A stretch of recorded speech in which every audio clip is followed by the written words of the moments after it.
गले में तुलसी मुख में राम, गले में तुलसी मुख में राम, गले विराजे सालिग्राम, हृदय विराजे सारे राम।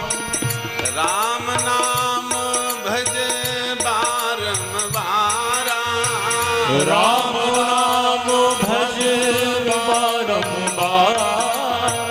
चक्र सुदर्शन है रखवारा, चक्र सुदर्शन है रखवारा। चक्र सुदर्शन है रखवारा। जय हो। चक्र सुदर्शन है रखवारा।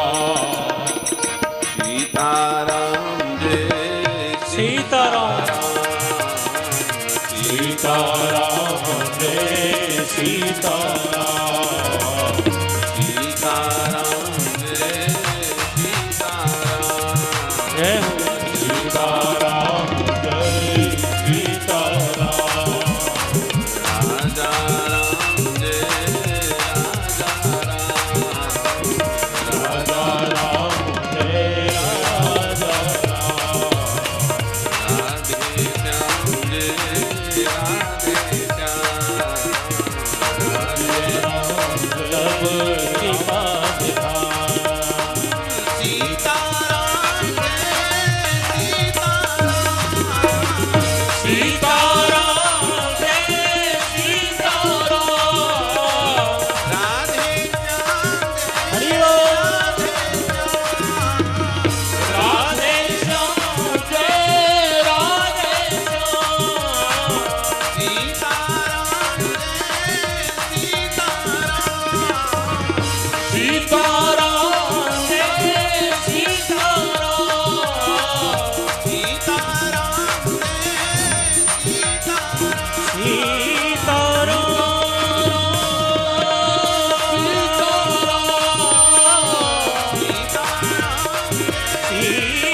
सीताराम,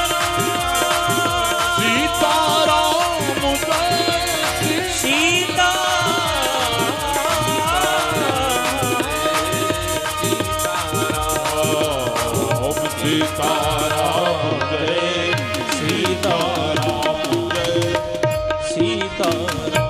सियावर रामचंद्र भगवान की जय श्री राम कथा महोत्सव की जय। श्री सतमुख सहस्त्र चंडी महायज्ञ महामहोत्सव की जय। धर्म की जय हो। अधर्म का नाश हो, प्राणियों में सद्भावना हो, विश्व का कल्याण हो। गौ माता की जय। गौ हत्या बंद हो। नमः पार्वती पतये हर हर हर हर महादेव। परमाध्यक्ष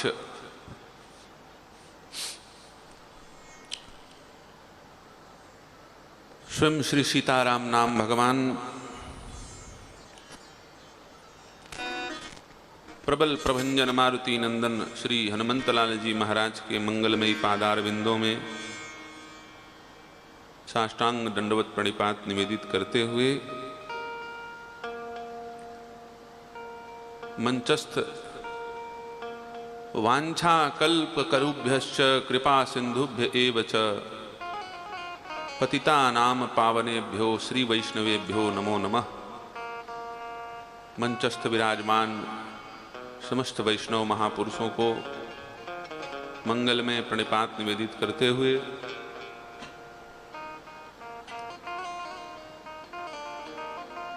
समुपस्थित भगवत कथा रस रसिक सुधीय भगवत भक्तजन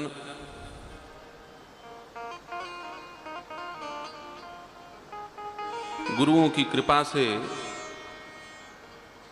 बड़ा मंगलमय सत्संग हम आप सभी श्रद्धालुओं को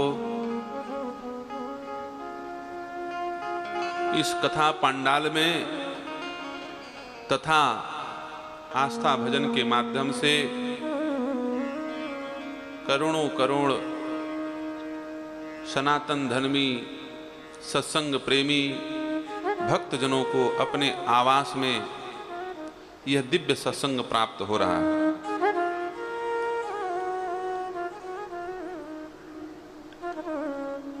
भगवान श्री राघवेंद्र के द्वारा धनुष भंग की चर्चा कल सायंकालीन सत्र में पूज्य गुरुदेव भगवान के द्वारा आप लोग श्रवण कर रहे हैं। आज महाराज श्री के मुखारबिंद से आगे की परिचर्चा आप लोगों को सुनने को प्राप्त होगी। आज हमारे मध्य विशिष्टतम विभूति के रूप में श्री रामानंद जी सरस्वती जी महाराज विराजमान हैं। आप उनके भी वाणी से लाभान्वित होंगे।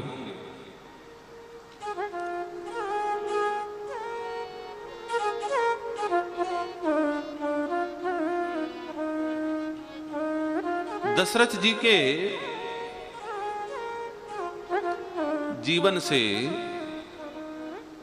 हम लोगों को कुछ प्राप्त होता है अनुसरण और अनुकरण करने के लिए।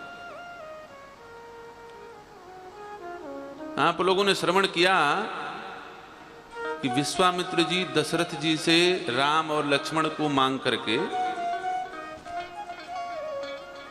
असुरों का दलन कराने और यज्ञ को पूर्ण कराने अपने साथ बक्सर ले गए। हम उस प्रसंग की चर्चा नहीं कर रहे हैं, इस प्रसंग के माध्यम से कोई महत्वपूर्ण बात आपको बता रहे हैं।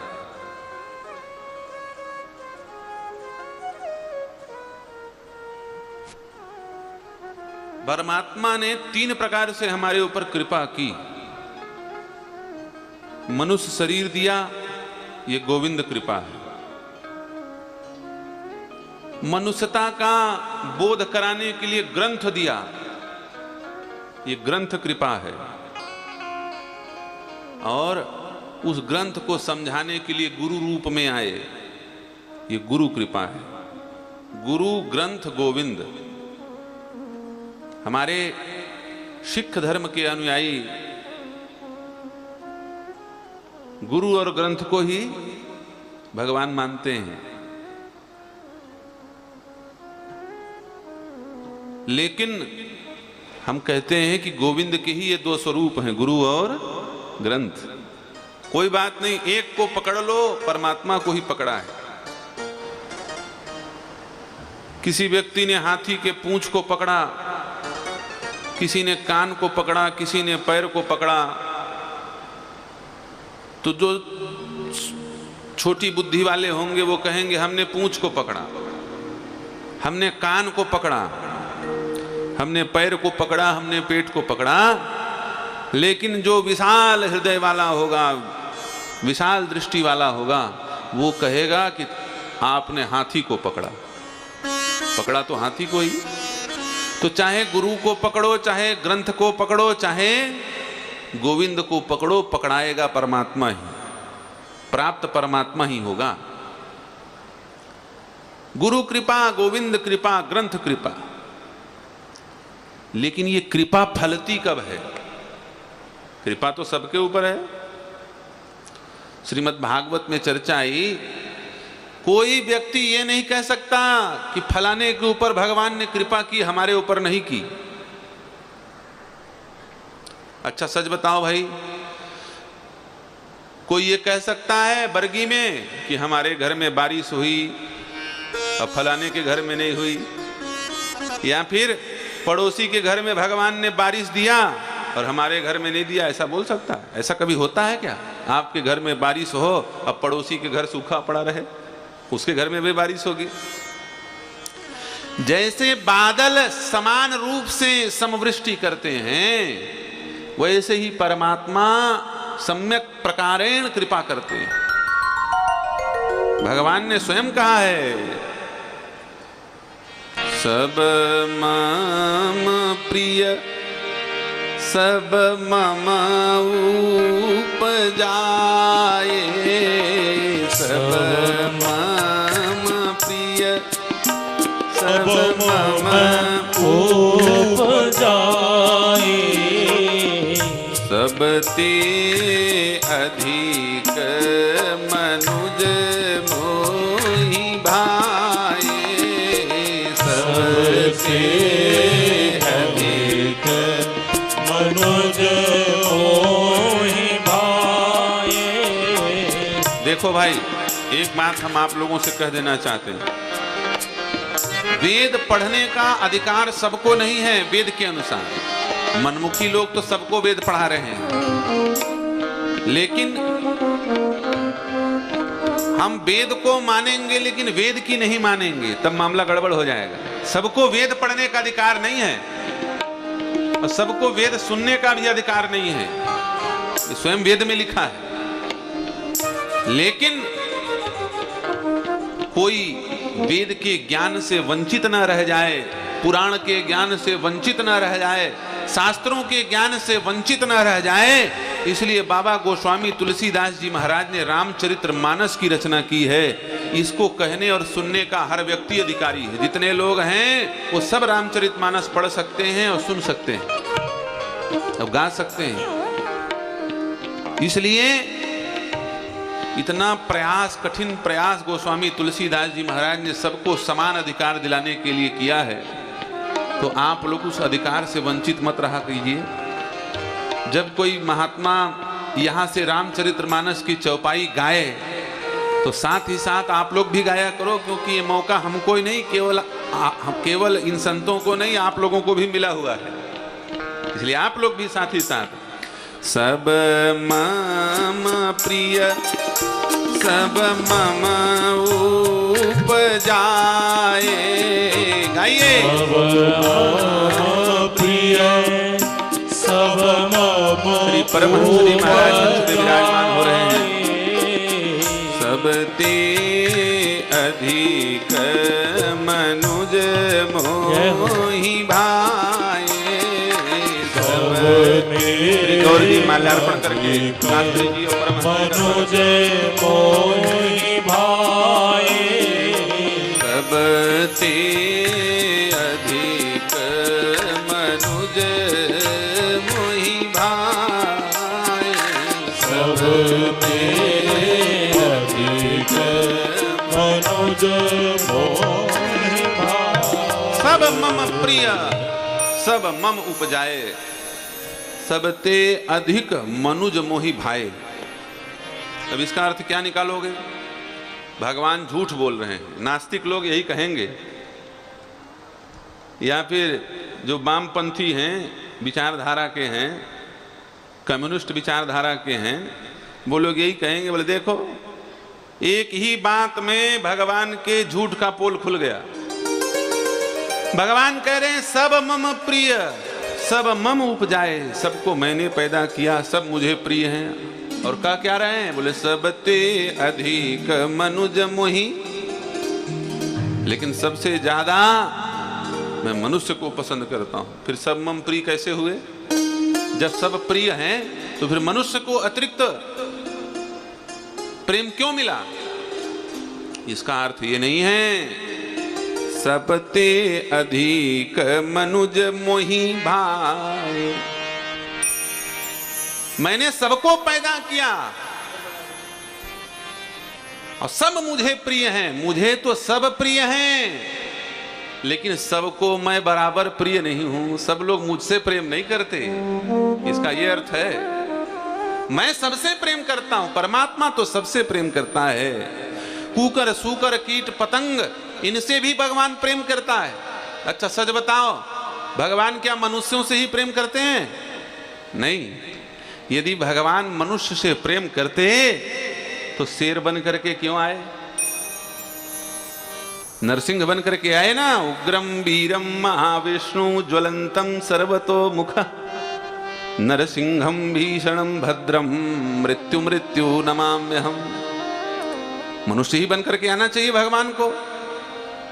क्या केवल रघुनंदन राम और यदुनंदन श्याम बन करके भगवान आए, नहीं, भगवान नरसिंह बन करके आए। सिंहों से भी प्रेम करते हैं। क्या केवल शेर से भगवान प्रेम करते हैं? नहीं, घोड़ा बन करके भगवान आए, हयग्रीव बन करके। क्या केवल घोड़े से प्रेम करते हैं? नहीं, कछुआ से प्रेम करते हैं, कच्छप बन करके आए। बोले सबसे निखद्र जीव होता है सुअर, भगवान श्वेत वाराह बन करके आए। भगवान के 24 अवतार हैं। श्री नाभाजी महाराज भगवान के दिव्य अवतारों को भक्तमाल में वर्णित कर रहे हैं। जय जय मीन बराह कमठ नर हरि बलि वामन, जय जय मीन बराह कमठ नर,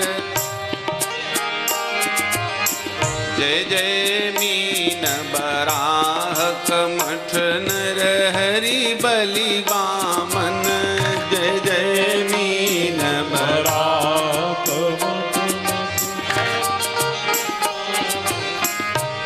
भगवान के 24 अवतार नाभाजी ने भक्तमाल में लिखे हैं। परशुराम है ग्रीव कमठ नर हरि, हर ग्रीव कमठ। सारे रूप में भगवान प्रकट होते हैं। तो भगवान सबको बराबर प्रेम करते हैं, ये सिद्ध हो रहा है कि नहीं हो रहा है? लेकिन तुलसीदास जी ने फिर ये क्यों लिखा, सबते अधिक मनुज मोहि भाए? इसका मतलब मैं सबसे बराबर प्रेम करता हूं, लेकिन सारे जीव मुझसे बराबर प्रेम नहीं करते। मुझसे सबसे ज्यादा प्रेम करता है मनुष्य। वो जानता है कि मुझे परमात्मा को पाना है। घोड़ा थोड़ी जानता है मुझे परमात्मा को पाना है। गधा नहीं जानता मुझे भगवान को प्राप्त करना है। उसे तो केवल घास खाने से घास प्राप्त करना है, उसे आहार निद्रा और मैथुन प्राप्त करना है। लेकिन मनुष्य परमात्मा को प्राप्त करना चाहता है। इसलिए सबते अधिक मनुज मोहि भाई, सब मम प्रिय सब मम जाए। तो गोविंद कृपा, गुरु कृपा, ग्रंथ कृपा, इसका अनुभव जो व्यक्ति करता हो, तुलसीदास जी महाराज उसकी बात कर रहे हैं। सबसे अधिक मनुज मोहि भाए। लेकिन इसका अनुभव कब तक होता है? कृपा तो सबके ऊपर हो रही है, बारिश तो हर जगह हो रही है, लेकिन भीगेगा कौन? बात यह है, भीगेगा कौन? एक व्यक्ति बारिश में खड़ा है, भीग रहा है, और दूसरा व्यक्ति बारिश में खड़ा है, नहीं भीग रहा है। तो बारिश का दोष है क्या? नहीं, जल का कोई दोष नहीं। दोष है एक व्यक्ति निरावरण खड़ा हुआ है जल के भरोसे, इसलिए भीग रहा है, और एक व्यक्ति रेनकोट पहन करके छतरी लगा करके खड़ा हुआ है, इसलिए नहीं भीग रहा है। न भीगने में कारण क्या बन रहा है? छत्ता और रेनकोट। ठीक उसी प्रकार गुरु कृपा, गोविंद कृपा, ग्रंथ कृपा हमारे ऊपर बरस रही है, लेकिन हमको अनुभव नहीं हो पा रहा है। उसका कारण है कि रेनकोट पहने, छत्ता लगाए बैठे हैं, कुछ न कुछ अपनी बुद्धि के चातुर्य का, अपने पद के अहंकार का, अपने धन संपत्ति का, धन बल, बाहुबल, बुद्धि बल, इस बल के अहंकार का किसी न किसी प्रकार से कोई आवरण लगाए बैठे हैं, इसलिए अनुभव नहीं हो रहा है। वरना ब्रह्मा जी तो कह रहे हैं श्रीमद् भागवत में, तत्ते अनुकंपाम सुसमीक्षमाणो भुंजान एवात्म कृतम विपाकः। सबके ऊपर समान रूप से परमात्मा अपनी कृपा का वर्षण कर रहे हैं, लेकिन हे प्रभु, अनुभव किसी किसी को होता है जो निश्चल होता है, सरल होता है। सरल, जिस व्यक्ति के हृदय में सरलता आ जाती है, वो आपकी कृपा का अनुभव कर पाता है। कृपा तो सबके ऊपर हो रही, अनुभव नहीं हो पा रहा। अनुभव कैसे आएगी? जब हमारे जीवन में सरलता आएगी। सरलता, सरल। एक संत बड़ी अच्छी व्याख्या करते थे, सरलता का मतलब, सरलता कहां मिलेगा? बाजार में मिलेगा? दंडी स्वामी श्री सदानंद जी महाराज कह रहे थे, रुपया से सब कुछ मिलेगा, लेकिन आपको 10,000 रुपया दिया जाए और जाए दुकान में कोई व्यक्ति कहे कि भैया 10,000 का सुख दे दो, तो सुख थोड़ी दे पाएगा। सुख का साधन दे सकता है लेकिन सुख नहीं दे सकता। उसी प्रकार आपको अरबों रुपया दे दिया जाए और कहा जाए कि जाओ सरलता लेकर के चले आओ, तो सरलता मिलने वाली कहाँ मिलेगी सरलता? एक महात्मा कहते थे, सरल का मतलब ही पता नहीं है तो सरलता आएगी कहां से? सरलता का अर्थ समझना है तो सरल शब्द के अंदर घुसो और भाव से अर्थ खोजो। महात्मा जी ने कहा, वही व्यक्ति सरल होता है, उसी व्यक्ति के हृदय में सरलता आती है जिसके हृदय में स माने सीता, र माने राम, अल्लाह माने लक्ष्मण, सीता राम लक्ष्मण वास करने लगे, समझ लो वो व्यक्ति सरल हो गया है। वो आप ही आप सरल हो जाता है। हनुमान जी महाराज कितने सरल हैं और कितने कठिन हैं बड़े कठिन हनुमान जी महाराज, जल्दी काबू नहीं आते हनुमान जी, लेकिन कितने सरल हैं। हनुमान जी कहते हैं, सो अनन्य जाके यस मति न टरई हनुमंत। तुलसी बाबा ने लिखा है, मैं सेवक सचराचर रूप राशि भगवंत। ये हनुमान जी हैं, कितने सरल हनुमान जी महाराज। अभी ये कथा चल रही है, हनुमान जी कहीं पर बैठे होंगे और कैसे बैठे होंगे? हाथ जोड़ करके बैठे होंगे, हाथ जोड़ करके। बताओ, उनके सामने हम लोग हाथ जोड़ने लायक हैं, लेकिन वो फिर भी राम कथा ये व्यक्ति बोल रहा है, इसलिए हाथ जोड़ करके सुन रहे होंगे। यत्र यत्र रघुनाथ कीर्तनम तत्र तत्र कृतमस्तकांजलिम वाष्पवारी परिपूर्ण लोचनम। हनुमान जी के नेत्र से अश्रु की धारा निकलने लगती है जब कोई व्यक्ति कीर्तन कराता है राम नाम का। यह है हनुमान जी की स्थिति। हम लोग कोई हनुमान जी को अपनी वाणी से कोई वैदुष्यतापूर्ण कोई बात बताने के योग्य हैं क्या? थोड़ा बहुत सुन करके कुछ ज्ञान आ गया है, हल्का फुल्का बोलने की कला सीख गए, ज्ञान क्या आया है? बोलने की कला है, बोल रहे हैं। और हनुमान जी कौन है? ये जितने विद्वान आ रहे हैं ना, संत विद्वान आ रहे हैं, उन सब के लीडर हैं हनुमान जी महाराज, अग्रगण्य। ज्ञानी नाम अग्रगण्यम सकल गुण निधानम। सारे गुण उनके अंदर हैं, ज्ञानी नाम अग्रगण्यम है। उनके इतना विद्वान कोई नहीं मिलेगा ढूंढे, उनके इतना बलवान कोई नहीं मिलेगा ढूंढे।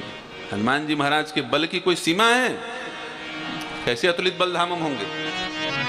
यदि बल तौल लिया आपने तो फिर वो अतुलित कैसे हुए? वह असीम फिर असीम कहां रह जाएगा जब उसकी सीमा आपने बता दी?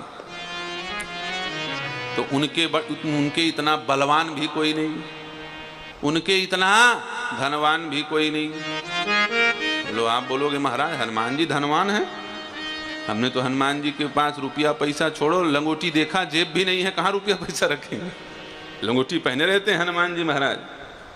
रावण का धन सोने का था, लेकिन क्या रावण का तन सोने का था? किसी का शरीर सोने का हो सकता है? शरीर में सोना हो सकता है, लेकिन सोने का शरीर नहीं हो सकता। और हनुमान जी महाराज का शरीर कैसा है? स्वर्ण शैलाभदेहम। हनुमान जी का तो शरीर ही सोने का है, इनसे बड़ा धनवान कहां से पाओगे? हनुमान जी का शरीर ही स्वर्ण के समान दैदीप्यमान है, सोने का शरीर है। इसलिए न इनके इतना विद्वान, न इनके इतना धनवान, न इनके इतना बलवान, और फिर भी हाथ जोड़ करके कथा सुनने बैठ जाते हैं। क्यों?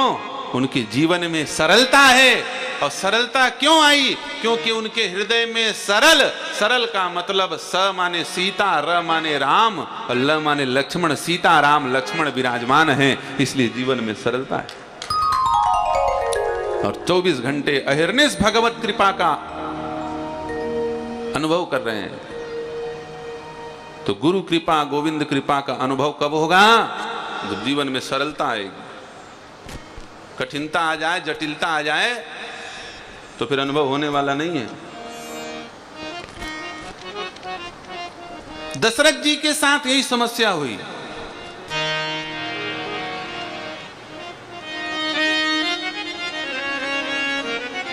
दशरथ जी की मृत्यु का कारण क्या है? विद्वान लोग अलग अलग कारण बताते हैं।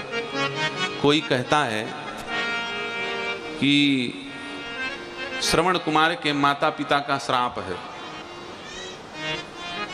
तापस अंध साप सुध आई।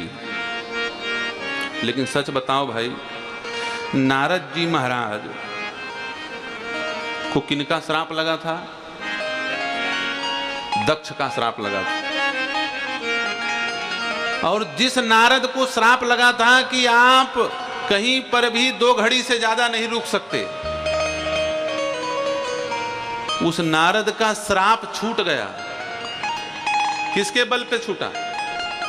यही दशरथ नंदन राम के बल पर छूटा। तुलसीदास जी महाराज लिखते हैं,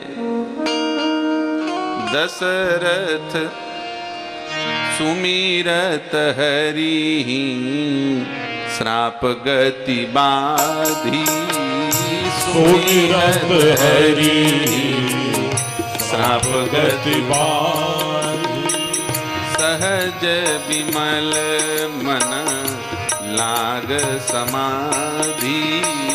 सहज विमल मन सुमिरत हरि श्राप गति बाधी। सहज विमल मन लाग समाधि। हरि का सुमिरन करते ही श्राप की गति रुक गई, श्राप छूट गया और समाधि लग गई। हजारों वर्ष बैठे रहे जो 2 घड़ी नहीं रुक पाते थे एक जगह।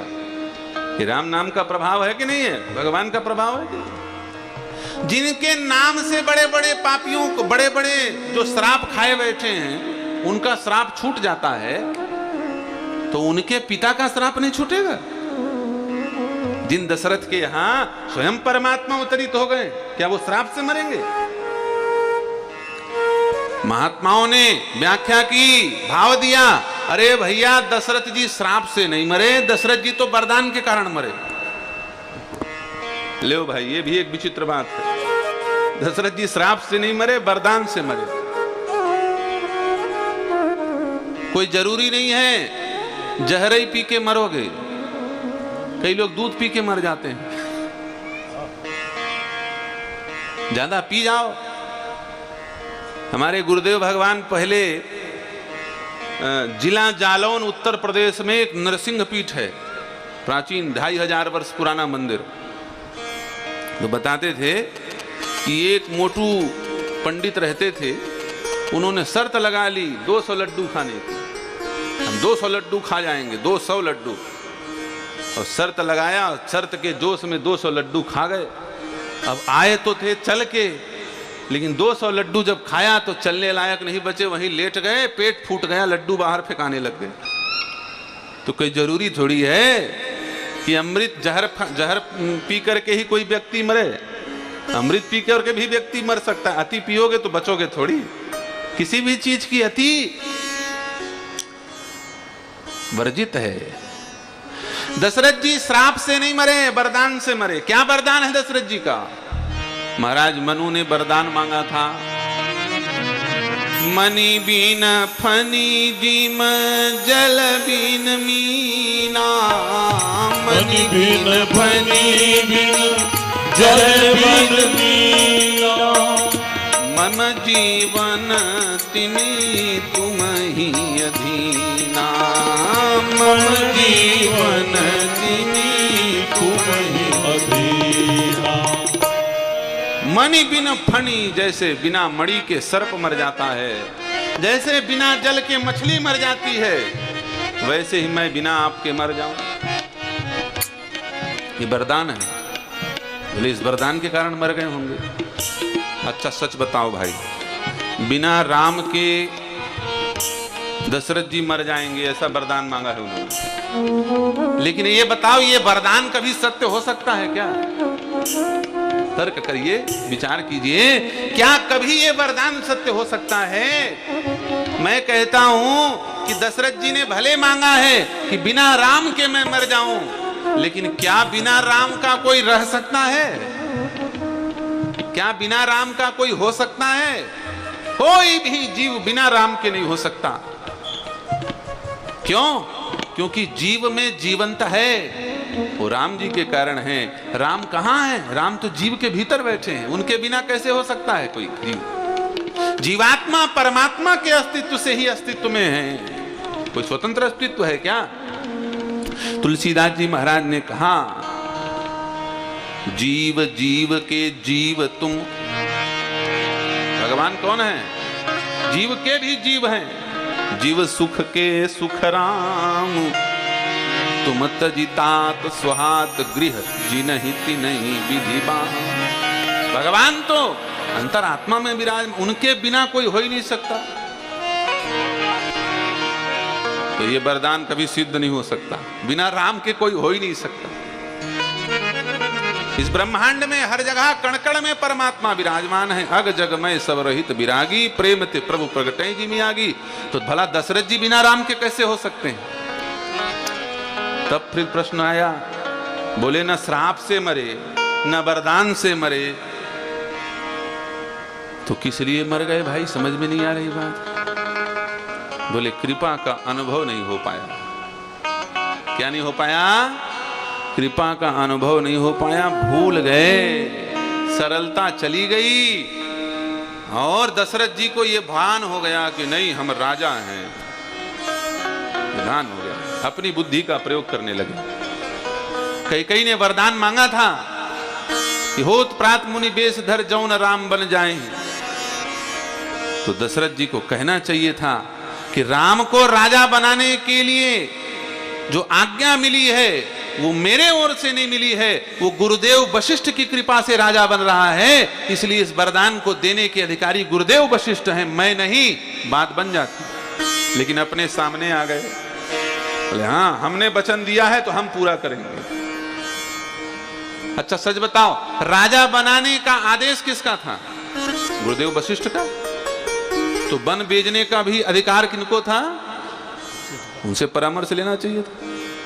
लेकिन सलाह लेते समय वशिष्ठ जी के पास, और वरदान देते समय अपने खड़े हो गए सामने। दशरथ जी के जीवन में कई बार मृत्यु सामने आया है, एक बार नहीं। कुछ बातों को हम बता देते हैं। दशरथ जी महाराज एक बार बहुत ग्लानि में डूब गए, सामने काल खड़ा हो गया, प्राण छूट जाता। एक बार भूपति मन माही, भई गलानी मोरे सुतनाही। गलानी में डूब गए, ऐसा लगा कि बस अब प्राण छूट जाएगा। लेकिन उस समय प्राणों की रक्षा हो गई। जब ग्लानि हुई, जब दुख आया, जब कष्ट आया, तो उनको भरोसा था मेरे गुरुदेव हैं, उनकी कृपा से दुख दूर हो जाएगा। जब दुख आया तो दौड़ करके गुरुदेव वशिष्ठ के यहाँ पहुंचे, और गुरु जी ने चुटकी में दुख को दूर कर दिया। गुरु गृह गया तुरत मही पाला, चरण लाग करी विनय विशाला। गुरु गृह गया तुरत मही पाला, चरण लाग करी विनय विशाला। विशाल विनय किया, विशाल का विनय किया, विशाल विनय नहीं किया। विशाल को पाने के लिए, विशाल माने कौन? बद्री विशाल भगवान विष्णु। बोले महाराज हम विशाल को पाने के लिए निवेदन कर रहे हैं। विशाल परमात्मा से विशाल कौन होगा? अंजनी कुमार यदि आते ना धरातल पे, तो शेष और विशाल प्रभु को पीठ पर बिठाता कौन? लक्ष्मण जी शेष हैं और राम जी विशाल हैं। दोनों भुजाओं को ऊपर उठा दिया।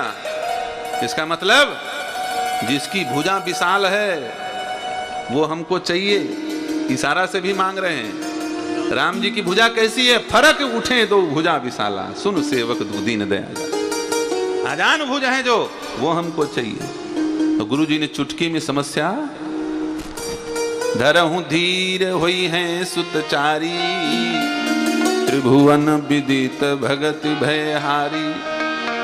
बताओ प्राण बच गया कि नहीं बच गया? भगवान आ गए, पढ़ लिख के बड़े हो गए, फिर विश्वामित्र पहुंच गए, फिर काल सामने खड़ा हो गया आकर के। कोई जरूरी नहीं है कि व्यक्ति एक ही बार में मरे। ज्योतिषाचार्य रेवाराम शास्त्री जी से पूछिएगा, हर व्यक्ति के जीवन में कई मार केस होते हैं, एक में नहीं तो दूसरे में, दूसरे में नहीं तो तीसरे में, तीसरे में नहीं चौथे में निपटे ही जाओगे, बचना नहीं। काल का चक्का घूम रहा है, किसी न किसी बार लपेटे में आओगे, इसलिए कई मार केस होते हैं। फिर दोबारा मार केस आ गया सामने दशरथ जी के। विश्वामित्र स्वयं काल बन करके खड़े हो गए। दशरथ जी रो रो के परेशान विनती करने लगे, महाराज प्राण ले लो, लेकिन राम को नहीं दे सकता। हमारे भोजपुरिया लोग बढ़िया बढ़िया गीत गाते हैं इसके पीछे, बक्सर वाले।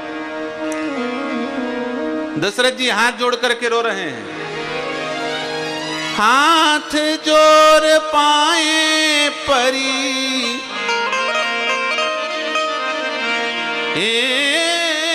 हाथ जोड़ पाए परी, करिला बिनतिया है बक्सर के बाबा, देतना बने हैं बबुआ राम हो बक्सर के बाबा, देतना बने हैं बबुआ राम है बक्सर के बाबा। हाथ जोड़ पाए परी, हाथ जोड़ पाए परी, करिला बिनतिया है बक्सर के बाबा, देतना बने हैं बबुआ राम हरि वो बक्सर के बाबा, ओ देतना बनेगा बबुआ राम हे बक्सर के बाबा। सारे अयोध्यावासी दशरथ जी के साथ प्रार्थना कर रहे हैं, महाराज यदि राम को ले जाओगे तो दशरथ तो मरेंगे मरेंगे, लेकिन हम लोग भी नहीं बच पाएंगे। पूरे अयोध्यावासी रो रहे हैं। महाराज राम जी के जाते ही अयोध्या की क्या स्थिति होगी, जरा विचार तो करो। हाँ सगरी अयोध्या बिनु मारे मर जई है हो, सगरी अयोध्या बिनु माई मरी जई है, सगरी अयोध्या बिनु मारे मर जई है हो, सगरी अयोध्या बिनु मारे मरी जई है हो, मारे मर जई है हो बक्सर के बाबा, होई जई है अवध अनाथ हो बक्सर के बाबा, अरे हो जई है अवध अनाथ हो बक्सर के बाबा, होई जई है अवध मसान हो बक्सर के बाबा, हो जई है अवध अनाथ हे बक्सर के बाबा। जब सब अयोध्यावासी बोल रहे थे तो कुछ लोग तो विनय कर रहे थे, कुछ लोग नाराज थे। अरे बोले क्या बक्सर के बाबा, बक्सर के बाबा लगा, ये महात्मा ऐसे होते हैं? हमको तो लगता है ये बक्सर के बाबा नहीं हैं, ये तो बकासुर के बाबा हैं। बताओ इतने प्रिय हमारे राम को मांगने आए, साधु है कि शैतान है? ये स्थिति दशरथ जी की। काल सामने खड़ा हो गया, रोने लग गए दशरथ जी महाराज। गीत तो बहुत लंबा है, गीत सुनाएंगे तो और महापुरुषों के आशीर्वचन से वंचित रह जाएंगे आप लोग। तो कहने का अर्थ यह है, फिर गुरुदेव भगवान सामने खड़े हो गए, वशिष्ठ जी महाराज। तब वशिष्ठ बहु विधि समझा, तब वशिष्ठ बहु विधि समझा, निप संदेह नाश निप संदेह संदेह नष्ट हो गया। प्रसन्न होकर के राम लक्ष्मण को विश्वामित्र को प्रदान कर दिया। मृत्यु चली गई। ये है सो गोसाई विधि गति जही छेकी। दो बार काल को गुरुदेव सामने खड़े होकर के रोक दिए। चेले का बाल बांका नहीं हुआ। हाँ, जब गुरु मेहरबान तो चेला पहलवान कहते हैं। जब गुरुदेव समर्थ गुरुदेव रक्षा कर रहे हो तो चेले का काल भी कोई बाल बांका नहीं कर सकता। लेकिन जब कैकेयी ने अपने 2 वरदान मांगे तब दशरथ जी महाराज ने ना गुरु को स्मरण किया, ना गुरु के बात का स्मरण किया, ना गुरु जी को बताना उचित समझा। खुद निर्णय ले लिया उन्होंने। तो गुरु जी ने कहा जब चेला इतना होशियार हो गया है कि गुरु की जरूरत ही नहीं है तो हम क्यों जबरदस्ती अपने से होके जाएं। शास्त्र सिद्धांत है ना पृष्ठः कश्चित् ब्रूयात् न चान्यायेन पृच्छति ज्ञानानपि मेधावी जड़वल्लोकमाचरेत्। जब कोई मदद ना मांगे तो मदद नहीं करना चाहिए। जब कोई पूछे ना तो बताना, बिना पूछे अपने मन से घटाकाश मटाकाश बताना शुरू कर दे तो मामला गड़बड़ है। वो साधु नहीं होता, वो कालनेमी होता है। हनुमान जी ने पूछा था क्या कालनेमी से कि कथा सुनाओ? नहीं, हो शुरू कर दिया प्रवचन। हनुमान जी ने पकड़ लिया। एक तो बिना बताए कथा सुना रहा है और दूसरा उल्टी कथा सुना रहा है। कथा सीधी सुनाई जाती है कि उल्टी? उल्टी कथा सुना रहा। अच्छा सच बताओ, हम लोग रामचरितमानस सुन रहे हैं किधर से? बालकांड से। और कालनेमी कथा सुना रहा है किधर से? लंका कांड से। होत महारण रावण रामई, होत महारण रावण रामई, जीतहि रामन संशय आमहि, जीतहि रामन संशय आमहि। बताओ भाई ये किधर की कथा है? उल्टी है कि सीधी है? हनुमान जी पकड़ लिए, समझ में आ गई बात। बोले दूसरी गलती। और तीसरा बोले खड़िया पलटन है बिल्कुल 1 नंबर। साधु सब कुछ देता है, अपना दंड कमंडल नहीं देता, अपने शिष्य को देता है। प्यास लगी है, जल मांगा हनुमान जी ने तो उठा के कमंडल दे दिया। मांगा जलते ही दीन कमंडल, मांगा जलते ही दीन कमंडल, कह कपि नहीं अघाव थोरे जल, कह कपि नहीं अघात जल थोरे। हनुमान जी ने कहा अब तो बिल्कुल पक्का हो गया, ये असली नहीं नकली है। हनुमान जी ने कहा महाराज आप कथा हमको बाद में सुनाना, हम दक्षिणा पहले दे देते हैं आपको। लपेटा पूंछ में और 302 सीधा टांग दिया, लटका दिया। बोले दक्षिणा ले लो, कथा सुनते रहेंगे, फिर भविष्य में कभी आओगे। तो गुरुदेव ने कहा जब जब दशरथ मेरे पास आया उसे अनुभव रहा, उसे भान रहा कि मेरे गुरुदेव हैं, तब तब मैंने उसके प्राण की रक्षा की। लेकिन आज दशरथ अपने बुद्धि से निर्णय ले रहे हैं, इसलिए मैं अब दशरथ के पास नहीं जाऊंगा। जब तक दशरथ जी ने शरीर त्याग नहीं दिया तब तक गुरुदेव दशरथ जी के पास नहीं गए। सच बताओ भाई, कौशल्या समझा रही हैं, सुमित्रा समझा रही हैं, लेकिन कहीं पर लिखा है कि वशिष्ठ जी महाराज दशरथ जी को समझाने आए? नहीं आए। काल ने बुद्धि को भ्रमित कर दिया। इसीलिए भरत जी महाराज ने कहा जब लौट करके आए तो बोले महाराज बड़ी विचित्र घटना है, काल जिसको ले जाना चाहे उसकी बुद्धि विपरीत कर देती है। पहले पिताजी की बुद्धि गुरु जी के अनुकूल रहती थी, लेकिन जिस समय काल को ले जाना था गुरु के प्रतिकूल बुद्धि हो गई। गुरु जी से पूछना उचित नहीं समझा। भूप प्रतीत तोर किमी कीन्ही, मरण काल विधि मति हरनी। भूप प्रतीत तोर किमी कीन्ही, मरण काल विधि मति हरनी। जरूर काल ने दशरथ जी को, पिताजी को गुरुदेव के पास नहीं जाने दिया होगा, इसलिए पिताजी की मृत्यु हुई। नहीं तो गुरुदेव वशिष्ठ के रहते, ऐसे समर्थ गुरु के रहते हुए शिष्य का बाल बांका नहीं हो सकता। ये है कृपा का अनुभव होना और न होना। जब नहीं होता तो हम लोग दुनिया भर को कारण बता बता करके संसार में सिर पीट पीट करके मर जाते हैं। और जब गुरुदेव के सन्मुख रहोगे तो काल आएगा लेकिन भान नहीं होगा।